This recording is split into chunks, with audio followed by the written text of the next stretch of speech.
tonight urging the Kenosha County District Attorney to drop the charges in the highly publicized murder trial of CHRYSTUL KIZER. Rebecca Clough went to UW Parkside and talked to Kizer's mother. She says that her daughter is the real victim. Hands up! Hands up! Hands up! Dozens of people chant and march outside the Student Center at UW Parkside. Meanwhile, just inside the doors, Kenosha County District Attorney Michael Gravely is teaching a class. We're gathered here today to hold Gravely accountable for prosecuting her, and we recognize that she should not be put in prison for defending herself against sex trafficking. Hey friends, hola amigos, how's it going? If this is your first time seeing my face, hello, what's up, how are you? My name's Mariah. So, first things first, thank you to all my new subscribers. That really means the world to me and it really makes me happy. Please stick around and please enjoy all the content that I am putting out. It really means the world to me that you even subscribed. Thank you so much. So, enough of all of that, right? Let's get into the story. So, we are going to be discussing CHRYSTUL KIZER, and I'm thinking about creating a series on my channel where it's innocent or guilty, because there's a lot of stories that interest me where I just don't know if the person is actually innocent or if they're guilty or whatever the situation may be. So I want you guys to let me know y'all's opinion on the situation and tell me if y'all feel like the person was guilty or innocent, okay? And I feel like that'd be like something fun and cool for all of us to like be able to chat in the comments and discuss things about, you know? So, now, let's get into the story. So, Kenosha, Wisconsin native CHRYSTUL KIZER was 16 when she met 34-year-old Randy Valor III on Backpage. Now, for those of you that don't know what Backpage is, Backpage was basically like a site where people went on there to solicit sex workers, pretty much. So, the site did end up being shut down by the FBI, though. So, that's a good thing. But when she was 16 years old, she posted to the site after a referral from a girl that she knew. Now, the reason why she went on to Backpage is because she said that she needed clothing and that she needed food. And so she was looking at that as a stream of revenue for herself. And she also needed school notebooks. You know, she needed her equipment for schooling, right? And so Randy was the first person to contact her when she joined the site. He asked her to come live with him shortly after, and she alleges that he sexually abused her regularly and sometimes filmed the abuse for over a year. CHRYSTUL also alleged that he began trafficking her using Backpage and took her money when she was paid.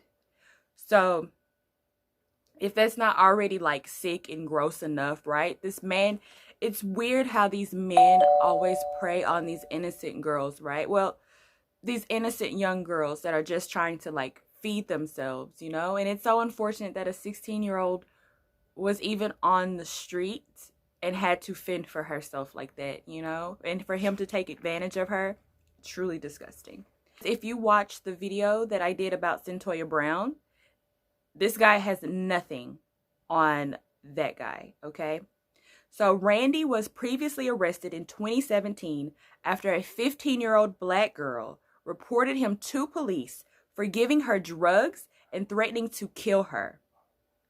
He was charged with child enticement, using a computer to facilitate a child sex crime, and second-degree sexual assault of a child.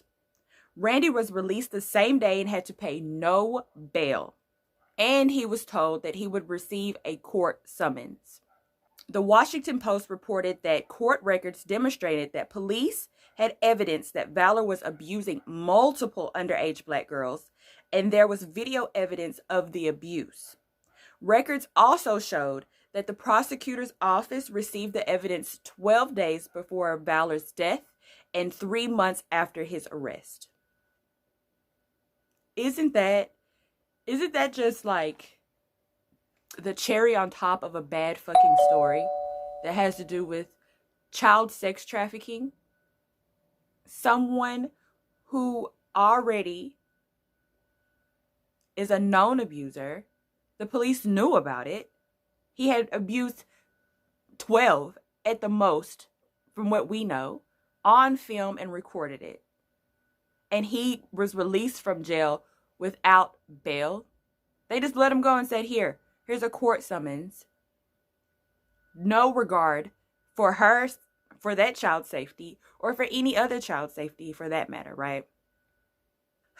Crystal killed Valor on June 5th, 2018 by shooting him in the head. She lit his home on fire and fled the scene in his car. A neighbor called 911 to report the fire at Brandy's home. Police found and identified his burned body, and the autopsy showed the bullets in his head. His car was found abandoned in Milwaukee, Wisconsin. The police found a receipt in the vehicle and traced it to Crystal, who was arrested at her boyfriend's home. Now, this is always the part that gets me in these, situations, like especially the one with Centoya Brown. And I told you in that video how it made me like, I don't know. The murder for me is justifiable. Well, for a child sex trafficking victim, I can see why somebody would want to harm their abuser, especially if the police didn't do anything about it. But then it's like, why go as far as the extreme of like stealing things from them? Because maybe when you're in the moment, you don't realize it. But when you steal a vehicle or any items out of the home, right? The police are automatically going to look at it as something that was premeditated, instead of maybe the girl just went into panic or something, So, Crystal was charged with first-degree intentional murder, which carries a mandatory life sentence, and her bail was set at $1 million. Lead prosecutor and DA Michael Gravely stated the murder was premeditated. The prosecution agreed Randy was an abuser, but further stated that Crystal planned to steal Valor's car, as indicated by being armed with the gun, and that she downloaded a police scanner app the day of the shooting. You believe that she went there with a plan to kill Mr. Villar. That's right. From the start, Kenosha County District Attorney Mike Gravely says he's been pressured to drop all charges, but argues Villar's murder was premeditated and says she bragged about it after on social media. And then during the course of the evening, she texts multiple people talking about how she is planning to do it, that she has Googled, and that it's going to create a splatter. If for them to be able to say that Crystal's actions were premeditated, can we say that Randy's actions were premeditated too? You have evidence. 3 months after this man was arrested, you have evidence of him sexually abusing underage black girls on film.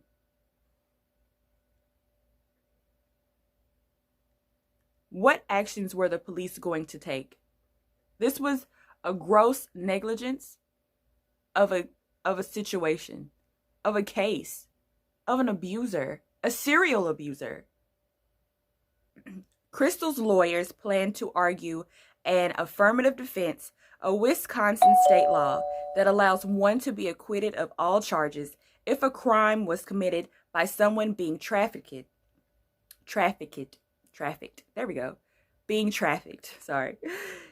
There are no known cases where the affirmative defense has been used in an offense involving a violent crime. In December 2019, Judge Wilk ruled that Crystal did not have access to the affirmative defense law for trafficking victims.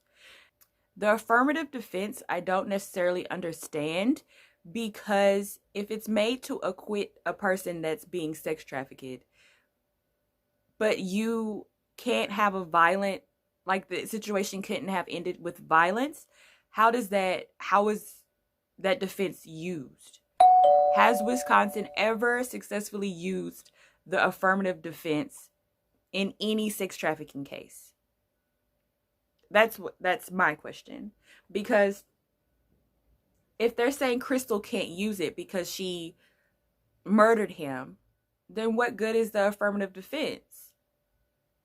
I'm trying to think of situations where people in sex trafficking situations would need to use that defense, but I just feel like there's a lot of different ways for the judge to be like, no, you can't use that. No, you can't use that. I think it's just something there is like a placeholder. I don't necessarily feel like it's ever been successfully used, you know. A trial date has not been set, but in February 2020, Judge Wilk lowered the bond amount to $400,000, and Crystal's mother, Devorah Taylor, formed the Crystal Kizer Defense Committee to organize around the case and to raise bail money. The case received renewed attention again after the George Floyd protest, and organizations such as Chicago Community Bond Fund received an influx of donations as well.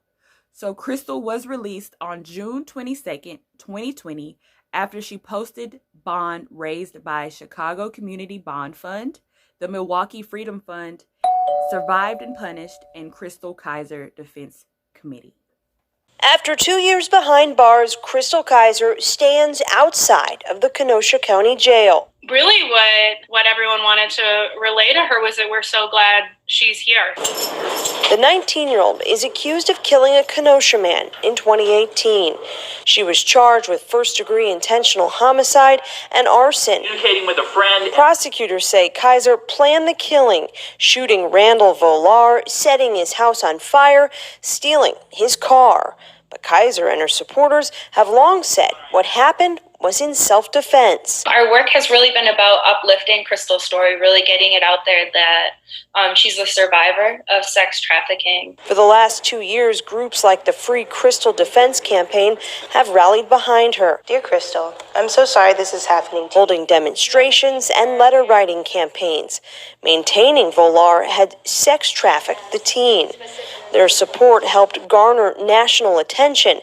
Now, 2 years later, the Chicago Community Bond Fund has posted her $400,000 bail. We really hope that this is going to give Crystal the chance to start healing and doing, getting the care that she should always have been provided. The group says it's one step closer to what they ultimately want, working tirelessly for that goal. This will support her case and prevent her from being wrongfully convicted.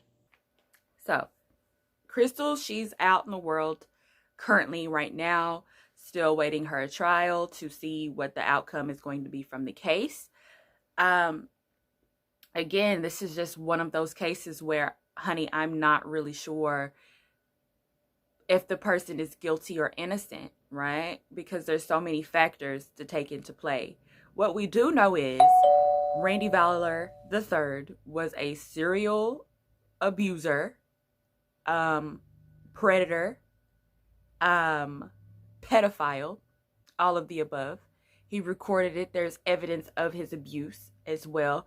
I'm pretty sure there's evidence of him abusing Crystal that will be entered into the court, But I feel as if she is guilty of murder. I don't think she's going to be able to get off when it comes to that. I do feel like she's going to have to do a little bit of time when it comes to the murder part of it, which is unfortunate that, the police didn't take action as soon as they had all of the evidence that they needed, right? Crazy situation, unfortunate situation, But that's just my opinion. I want you guys to tell me y'all's opinion. Let me know how this made you feel. And again, thank you for subscribing and enjoying my content. It really means the world to me. And I will see you guys in the next one. Bye. Also subscribe because it's free.